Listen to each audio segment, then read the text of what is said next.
Se entregue, Curisco, senão a bala lhe tora. Mataram o Curisco e balearam o Dadá. Mataram o Curisco e balearam o Dadá. Meus amigos, hoje eu ia postar um vídeo com o saudoso Luiz de Cazuza e também com o saudoso Paulo Gastão. Naquela mesma viagem que eu postei recentemente lá na casa do Tenente Lira. Mas como eu gravei um vídeo com a Ilana falando dos seus avós, né, dos seus bisavós, Curisco e Dadá, eu resolvi antes fazer esse pequeno vídeo para falar um pouquinho sobre Curisco e Dadá, principalmente no que diz respeito ao butim, ao espólio, né, ao ouro que eles, ouro, dinheiro, joias, enfim, que eles carregavam. Antes disso, eu queria só dizer a vocês, fazer algumas pontuações. Primeiro, agradecer a todos os comentários que foram feitos por vocês que são inscritos aqui no canal.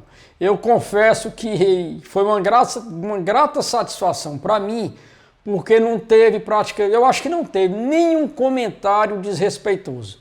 Nenhum comentário que fugisse aquelas regrinhas que a gente sempre pede aqui, que é todo mundo fazer comentário inteligente, concordando ou não com o que o depoente está dizendo, com o que eu digo, isso não é problema nenhum, mas todos os comentários foram nota 10, foram excelentes. Então isso é sinal que, à medida que o tempo vai passando, a gente está conseguindo isso aqui no canal. Isso para mim é um motivo assim de muita satisfação, saber que vocês que me acompanham aqui realmente estão entendendo a filosofia da minha maneira de ver e de entender as coisas. E eu acho que é assim que tem que ser, tá certo? E pontuar outra coisinha aqui. Algumas pessoas disseram que ou eu ou a Ilana estávamos querendo justificar o que Curisco fez, digamos, na Fazenda Patos, para não falar em outras coisas. É o seguinte, pessoal, no meu caso, eu acredito que o da Ilana também, eu não tentei justificar nada do que o Curisco fez. O que ele fez ali é um ato bárbaro, um ato impensável, uma coisa que totalmente abominável. O que eu quis dizer ali, que eu acho que muita gente compreendeu, algumas pessoas não, o que é que, como eu falei, quando eu conversei com Bulhões, ele me fez entender o que é que se passou na cabeça de Curisco. Ou seja, a amizade deles era tão grande que ele cometeu aquele ato terrível. E como eu digo, nem só Curisco, mas outras pessoas até uma pessoa que nunca cometeu um crime, poderia cometer um ato bárbaro em virtude de uma grande amizade que foi perdida por algum motivo. Não importa se a pessoa é fora da lei ou não. É uma coisa que a gente nunca sabe. Tanto dar outro exemplo aqui, numa briga de trânsito, você pode matar uma pessoa por uma coisa besta, mas a raiva é tão grande que você acaba cometendo um crime. Isso é muito comum a gente ver isso constantemente, tá certo? A outra coisa, pessoal, é em relação ao dinheiro que eles iam levando, as joias. O que é que eu posso dizer em relação a onde as minhas pesquisas levaram? O que eu vou dizer aqui não quer dizer que seja a verdade, porque ali, o que aconteceu ali com o espólio de guerra se tornou até uma grande sombra, né? Uma grande nuvem em cima do que aconteceu ali. A primeira coisa que a gente tem que levar em conta o que Curisco e Dadá iam levando, em relação ao que foi encontrado em Angico, era basicamente nada. A gente não tem como comparar o que eles iam levando ali em dinheiro, joias, seja lá o que for, em relação ao que aconteceu em Angico, ao que eles conseguiram pegar em Angico. É uma diferença muito grande. Por que é uma diferença muito grande? Vamos lá. Em Angico, ao que tudo indica, Lampião chamou o grupo ali porque ia possivelmente para Minas. Isso quem está dizendo não sou eu. Isso quem diz são os depoentes, as pessoas que a gente gravou, etc. Vocês sabem muito bem disso. O que é que acontece? Como eles iam possivelmente nessa viagem para Minas, então Lampião ia abastecido de joias e dinheiro porque ele precisava.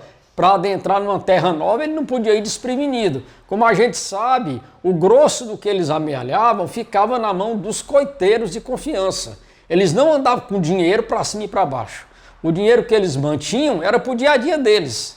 Para o dia a dia que eu digo, quando chegasse numa vila, em algum canto, eles compravam as coisas, como a gente sabe. Dinheiro, esse fruto, a gente sabe de assaltos e outras coisas mais. Tá certo? Mas como eles iam nessa possível viagem para Minas, então eles iam levando uma quantidade bem maior por conta dessa viagem para, digamos, terras desconhecidas. Então isso é uma coisa, pelo menos no meu pensamento, é uma coisa certa. Já Corisco, gente, Dadá, a gente tem que pensar a seguinte coisa.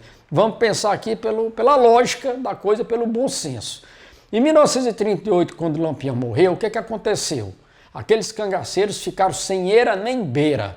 Corisco passou 2 anos sem atuar mais como ele vinha atuando, se escondendo e fugindo muito mais do que antes, sem ter a proteção de pessoas que antes eles tinham por conta de Lampião, sem fazer mais ações vultuosas como eles faziam antes. Ou seja, o que Corisco tinha durante o tempo que ele passou sozinho, ele passou foi a gastar, foi a perder muito do que ele podia ter com ele. Que eu nem sei se era essa quantia grande, porque ele também devia ter coisas na mão de coronéis que eu não sei se ele teve como resgatar o que ele tinha na mão de alguém. É uma suposição que eu também estou fazendo. Então, até 1940, quando ele foi morto lá em Barra do Mendes, eu acredito que ele gastou muito do que ele tinha para ter proteção de coiteiros, para pagar coiteiros, no caso a coisa se inverteu, para pagar coiteiros em troca de informação, de comida e tal. Por quê? Porque ele sabia que eles estavam sendo caçados. Eles estavam sendo caçados. Outra coisa, depois que ele foi ferido, aí foi que a coisa desandou de vez. Então, gente, Corisco e Dadá, eles não tinham essa quantidade exorbitante que muita gente pensa. Pelo menos é o que eu penso. Tá certo? Eles não tinham isso daí. Eles tinham muito menos do que Lampião e os outros que estavam ali em Angico. Então, quando Zé Rufino foi à caça deles, Zé Rufino foi à caça deles por quê? Teve ordens superiores para ir pegar um fugitivo, que ainda a história da anistia. Ele não se entregou como os outros, ele preferiu fugir. Então ele recebeu ordens, vocês podem ver isso no livro do maior pesquisador que existe sobre Corisco, que quem é Sérgio Dantas, A Sombra de Lampião. Vocês podem ver isso no livro do Sérgio e em outros também. Ele foi à caça de Corisco por conta disso e, claro, também por conta do butim. Como vocês sabem, muita gente entrou para as forças volantes na esperança de matar um cangaceiro e ficar com o que o cangaceiro pudesse ter. Isso não é segredo para ninguém. Isso é uma coisa que muita gente acha errada, como a gente já falou várias vezes, é errado, claro, mas faz parte da guerra. Em todas as guerras isso acontece. Aquele povo que participava daquelas volantes, muitos deles eram pessoas tão humildes como os cangaceiros ou até mais antes de entrar para o cangaço ou para as volantes. Então pegar um cangaceiro com ouro, com dinheiro, com joias, para eles era uma maravilha. Era felicidade para eles. Então quando eles conseguiram alcançar Corisco, que ele foi baleado, aquela história que todo mundo já sabe, o que eles iam levando ficou com quem? Ficou com o comandante, claro, e deve ter sido rateado com os outros, mas não foi essa fortuna toda, como muita gente fala, que Zé Rufino enricou. Eu não acredito que Zé Rufino enricou. É só a gente ver o modo de vida dele, aonde ele morava, ele não tinha essas coisas todas, continuou vivendo da maneira de sempre, e eu não vi nenhuma, digamos, ostentação na vida de Zé Rufino, muito menos daqueles homens que o acompanhavam. Diferentemente de lá de Angico, que a gente sabe que teve volante como Antão Jacó e talvez outros ali, que ganharam realmente uma certa quantia, quando ficaram com o espólio do que aconteceu lá em Angico. Mas no caso específico de Corisco, eu acho que não. Por conta disso que eu disse, o que eles iam levando era pouco. Era muito pouco em relação a que Lampião e os outros possivelmente estavam levando lá quando iam naquele encontro lá de Angico, tá certo? Então isso eu estou dizendo para vocês também pesquisarem, né? Isso é uma opinião minha, que deve de ser... Muita gente não deve concordar com o que eu estou dizendo, mas eu penso dessa forma. É só vocês pararem para pensar em tudo que eu disse, em relação ao tempo que Corisco ficou fugindo, sem atuar mais, sem invadir vila, sem invadir cidade. Ou seja, Corisco praticamente ficou inativo. E durante aquele tempo todo, ele não tinha um caminhão de dinheiro com ele, digamos assim, para manter ele cheio da grana durante esse tempo todo, aquele tempo todo. Tá certo, pessoal? Então eu queria só fazer esse vídeo para a gente discutir um pouquinho sobre isso. Se vocês quiserem deixar aqui nos comentários, vocês que estão inscritos aqui no canal, Vai ser mais uma coisa para a gente debater, para a gente discutir, porque a história do cangaço é isso. É a gente estar sempre pontuando as coisas e assim a gente vai aprendendo cada vez um pouquinho mais com as coisas que a gente vai aí comentando e debatendo aqui entre a gente. É um bate-volta, é um ping-pong, né, como a gente diz. E logo em seguida eu vou voltar a postar vídeos continuando a rota do cangaço.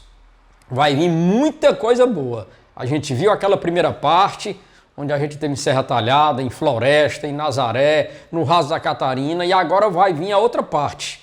E assim eu vou seguir fazendo toda a rota do cangaço, tá certo? Nessa série que eu estou fazendo. E quando a pandemia deixar, repito, aí nós vamos fazer as expedições com as pessoas que estiverem interessadas para ir com a gente em todos os lugares que a gente já percorreu e que vai percorrer novamente. E para finalizar, aguardem que vai vir um novo trabalho aí sobre Angico. Eu não lembro nem se eu já falei sobre isso, mas vai vir um novo trabalho sobre Angico, que eu acho que vai ser um trabalho muito bom. Eu ainda nem fiz, eu vou fazer junto com um colega. Por enquanto ainda é uma surpresa aí para todos vocês, mas eu acredito que vai ser um trabalho assim que, como eu disse, Angico para mim não tem mais mistério, mas para muita gente ainda tem. Mas depois desse trabalho que eu vou fazer com esse colega, eu acredito que se alguém ainda achar que tem mistério, então infelizmente eu não tenho mais o que fazer. O que eu tinha que fazer de pesquisa, de estudo já foi feito. E eu acredito que para eu mudar a minha opinião vai ser muito difícil. A não ser que apareça algo assim que, enfim, que dê uma reviravolta em tudo. Eu estou falando da madrugada do dia 28. Tá certo? Eu não estou falando do antes. Eu estou falando da madrugada do dia 28, do combate que aconteceu ali. O antes é outra história, que isso fique bem claro. Tá bom, pessoal? Abração para todos vocês que estão inscritos aí no canal e tamo junto. Valeu!